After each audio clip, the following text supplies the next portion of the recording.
Radio city podcast. தென்னிந்தியாவில் புதுவையில கனக சுப்புரத்னமாக பிறந்து தமிழ் இலக்கிய இலக்கணங்களை நல்லா கற்று தேர்ந்து பின் பாரதியார் மீது கொண்ட பற்றால பாரதிதாசனாக்கிய கனக சுப்புரத்னம் அவர்களை பத்தி தான் இந்த ஆடியோல நாம பேச போறோம். Radio city podcast. Radio city விக்கியின் 0 to hero. பாவேந்தர் பாரதிதாசன் தமிழகத்தை அடுத்துள்ள புதுச்சேரியில 1891 ஆண்டு ஏப்ரல் 29 கனகசபை முதலியாருக்கும் இலக்குமி அம்மாளுக்கும் மகனாக பிறந்திருக்காரு. இவருக்கு பெற்றோர் வச்ச பேரு சுப்புரத்னம் தான். தன்னோட தந்தையின் பெயர்ல முதல் பாதியை சேர்த்து கனக சுப்புரத்னம் அப்படின்னு அழைக்கப்பட்டாரு. சின்ன வயசுல இருந்தே தமிழ் மொழி மீது அதிகமான பற்று கொண்டவரா இருந்திருக்காரு. அதுக்கான ஒரு உதாரணத்தையும் இப்போ நான் உங்ககிட்ட ஷேர் பண்ணிக்கிறேன். அப்போ புதுவை பிரெஞ்சுக்காரர்களோட பிடியில இருந்துச்சு. ஒரு பிரெஞ்சு பள்ளியில சேர்ந்து படிக்க வேண்டிய கட்டாயம் உருவாச்சு. ஆனா அவரு தொடக்க கல்விய திருப்புலிசாமி அப்படின்ற ஐயா கிட்ட கத்துக்கிட்டு தமிழ் அறிஞர்களோட உதவியால தமிழ் பள்ளியில சேர்ந்தாரு. தமிழ் இலக்கிய இலக்கணங்களை நல்லா கற்று தேர்ந்தாரு. அதே நேரத்துல சைவ சித்தாந்த வேத நூல்களையும் அவர் கத்துக்கிறதுக்கு நிறைய வாய்ப்புகள் கிடைச்சது. அவர் சின்ன வயசுல இருந்தே அழகான பாடல்கள் எழுதும் திறனை பெற்றிருந்தாரு. தன்னோட 16வது வயதுல புதுவையில் உள்ள கல்வி கல்லூரியில சேர்ந்து உயர் கல்வியை கற்றாரு. அப்போ சீரிய முறையில தன்னோட தமிழ் அறிவை விரிவுபடுத்தியவர் 3 ஆண்டுகள் பயிலக்கூடிய இளங்கலை படத்தை 2 ஆண்டுகள்ல கற்று தேர்ந்தாரு. பின்பு காரைக்காலில் உள்ள அரசினர் கல்லூரியில தமிழ் ஆசிரியராக கூட பணியாற்றிருக்கிறாரு பாரதிதாசன் அவர்கள். பாரதிதாசன் அவர்களுடைய குடும்பத்தை பத்தி பார்க்கணும்னா அவர் பழனி அம்மையார் அப்படின்றவங்கள 1920 ஆண்டு திருமணம் செய்து கொண்டார். இந்த தம்பதிக்கு மன்னன் அப்படின்ற ஒரு மகனும் சரஸ்வதி, வசந்தா மற்றும் ரமணி உட்பட மொத்தம் 4 பிள்ளைகள் இருக்காங்க. சரி, கனக சுப்புரத்னம் தான் இவருடைய பெற்றோர் இவருக்கு வச்ச பெயரு. ஆனா பாரதிதாசன் அப்படின்ற பெயர் எங்க இருந்து வந்துச்சு?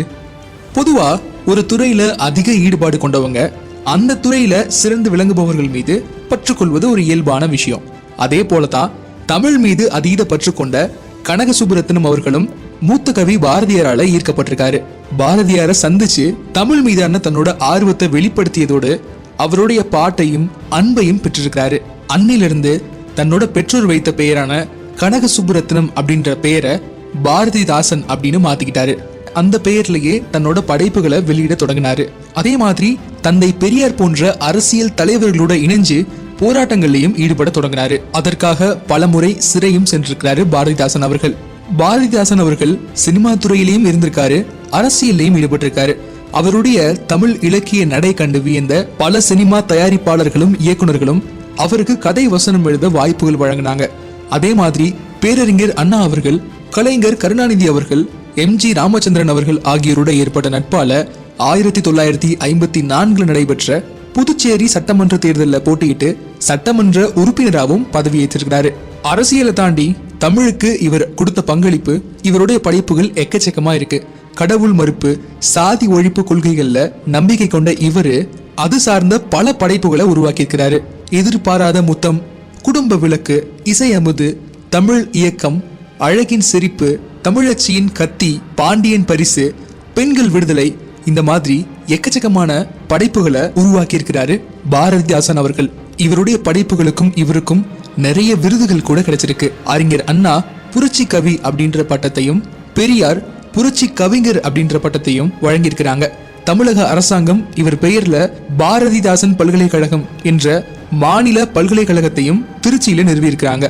மேலும் அவருடைய நினைவை போற்றும் வகையில ஆண்டுதோறும் தமிழில் சிறந்து விளங்குபவர் ஒருவருக்கு பாரதிதாசன் விருதையும் வழங்கி கௌரவிச்சிட்டு இருக்காங்க.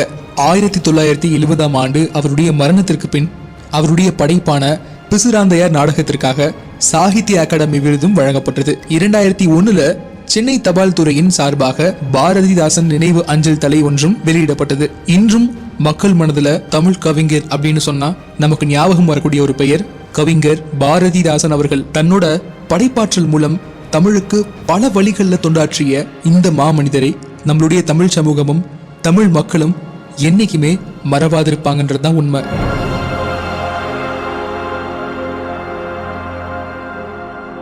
Radio city podcast.